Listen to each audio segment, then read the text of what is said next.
Well, we have heard about people making various locations as their homes.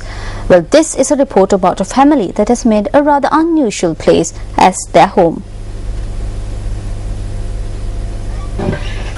7 years ago, this family used to live in a house on rent in the Kamarupiti area in Matara. However, as it became impossible to live with 3 children, she bid farewell to their only shelter, which undoubtedly must have brought tears to her eyes. Yet, this mother did not have the heart to let her 2 daughters and only son go to sleep in the streets. Maybe that's why she decided to make this abandoned toilet a house for the family. දුහතත් තිස්සේ මේ ගම්මුදා භූමියේ ගම්මුදාට හදන මේ පොදු වැසිකිළිය තමයි මම දරු තුන් දෙනාත් එක්ක ඉන්නේ. මගේ මහත්තයා දාලා ගිහිල්ලා ඉඳලා හිටලා කුලී වැඩක් කරලා තමයි මම ජීවත් වෙන්නේ. This toilet was built in 1991 for the use of the people arriving for Gammudava in Kamrupitiya. Later on, this toilet was not taken for use at all. It is indeed a heartwarming sight to see how this family had made this construction their home with the use of plastic and coconut leaves. This family has no high expectations in life, yet these are our children. Do they deserve a life like this? Let's ask that question from ourselves. On a sporting note, up next is a look at the newspaper cartoon of the day.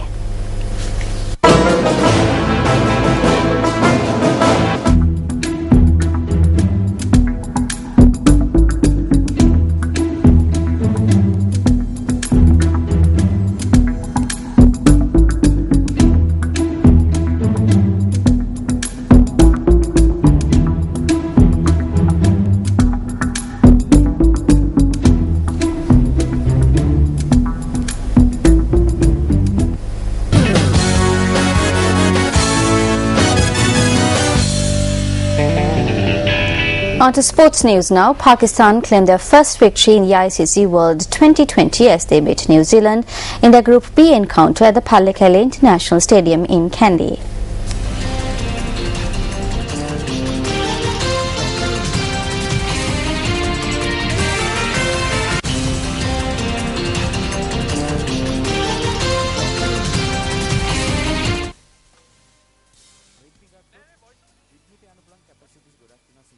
Winning the toss and electing to bat first, Pakistan amassed a total of 177 runs for the loss of 6 wickets.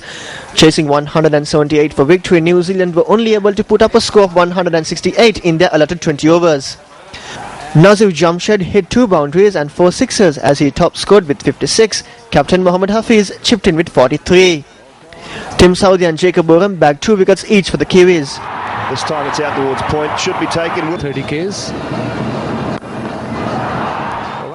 In reply, opener Robin Nicol top scored with 38 from 28 balls for New Zealand. Captain Ross Taylor made a quick fire 26 in 11 balls, but it was not enough for victory as a bowling performance headed by Saida Jamal, who claimed 4 wickets for 30 runs, saw the Kiwis fall 13 runs short. Looking for a big shot over mid-wicket, misses the ball. The ICC World 2020 match between India and England is currently underway at the R. Premdasa Stadium in Colombo. We now cross over live to Sports First Ramesh Idgal Bandara, who is at the stadium for the latest from the match. Ramesh?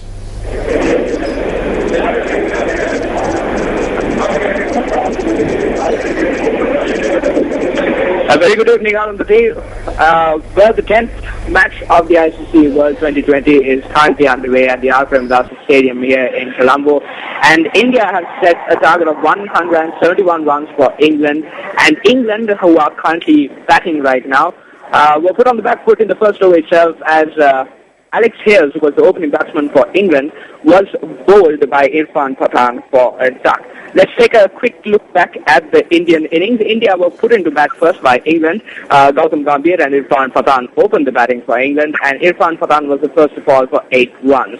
Virat Kohli managed to score 40 runs before being caught in the deep off a Graham Swan delivery. Gautam Gambhir compiled a steady 45 runs before he was caught behind off the bowling of Steve Finn. Rohit Sharma managed to hammer his 5th T20 half century which included 5 fours and 1 6. Then that match dismissed Indian skipper MS Dhoni in the final over for 9 runs.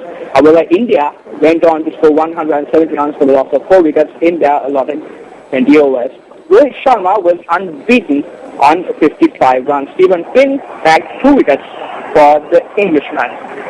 Chasing 171 for victory, Keith Sweater and Alex Hales opened the batting for the England team. The first wicket to go, as I told you earlier, was Alex Hales, who was dismissed by Irfan Pathan for a duck. The third over is currently underway and England are now 12 for 1. Arundhati?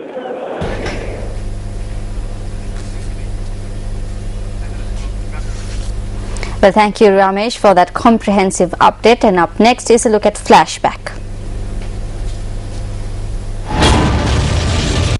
The first game at the International Cricket Stadium in Dambulla, 23rd of March 2003, Sri Lanka vs England. The last match played at the venue was on the 28th of August 2010 between Sri Lanka and India. The venue was not used to play any match during the 2011 World Cup. Not even a practice match of the current T20 World Cup is allocated to the venue. Rain disturbed the matches played in Colombo and Hambantota yesterday.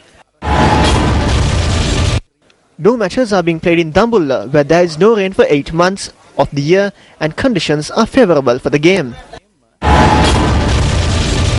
After spending millions on construction, have the authorities completely forgotten the Rangiri Dambulla International Cricket Stadium?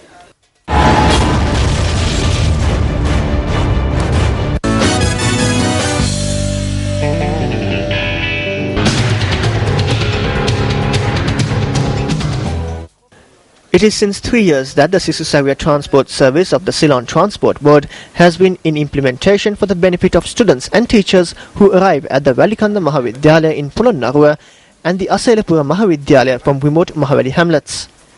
2 of the buses that are allocated for this service commence the journey from the junction that separates the Maitri Gama and Kurulabad hamlets. The destination of these buses is the Valikanda Mahavidyalaya. The distance of this journey is 15 kilometers. Asailapura Mahavidyalaya is situated 8 kilometers from the above mentioned junction, and it is trusting this transport service that around 250 to 300 students at the school purchase their monthly season ticket.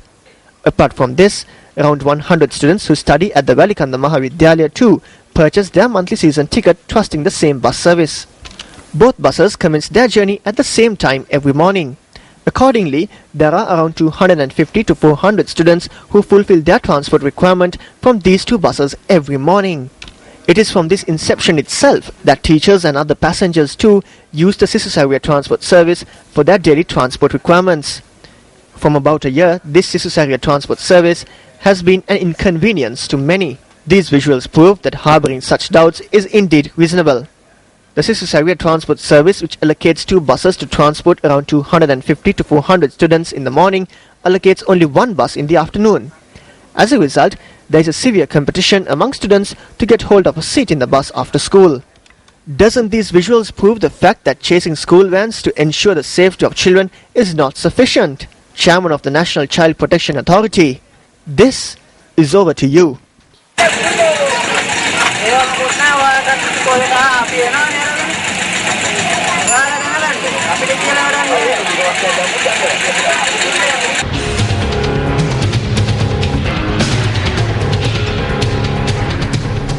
Family Fiesta, organised by News First, is currently underway at the Sattuena in Colombo. The program, which promises fun, excitement and new experiences for the entire family, will conclude at 10 p.m. today. The Family Fiesta program is organised keeping all age groups in mind. Programs organised by Kids First were the main attraction at the morning session of the event, which commenced at 10 o'clock this morning. Children were given the opportunity to participate in design competitions, fun activities and sporting competitions held this morning.